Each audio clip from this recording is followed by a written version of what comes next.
അടിയത്? ഈ മിണ്ടുന്നില്ലല്ലോ. എടി ആരാടി എന്റെ മുണ്ടെടുത്തത്? എടി ആരാണെന്ന്? എടായോ? അതാരാ? ഞാനെന്ന് പറഞ്ഞ ഞാനാ. ഉച്ചയ്ക്ക് ഡോക്ടർ ഇല്ലയോ സണ്ണി? എന്നാലും എന്റെ മുണ്ടി കൊണ്ടിട്ട് നല്ല കാര്യമായി. ഞാൻ കുളിക്കാൻ പറഞ്ഞു വെച്ചതാ. ഞാൻ ഉടുത്തുപോയി. ഇത് നല്ല കൂട്ടാ. പിന്നെ ഞാൻ ഇപ്പോഴെങ്ങനെ പുറത്തിറങ്ങുന്നത്? അതിനൊരു പണിയുണ്ടോ? ഞാൻ ഇപ്പൊ തരാം. എന്നെ മനസ്സിലായ ഏത് കാണായിരുന്നു? എന്നോടൊരുത്തരും വർത്താനം പറഞ്ഞാലുണ്ടല്ലോ, പറഞ്ഞേക്കാം. തന്നെ കണ്ടപ്പോഴേ എനിക്ക് തോന്നി ഇവരോ എന്റെ മുണ്ടി കൊണ്ട് തരാൻ. എന്റെ മുണ്ട് തരാൻ.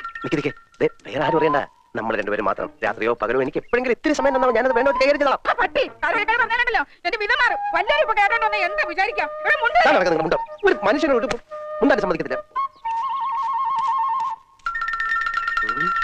അയ്യേ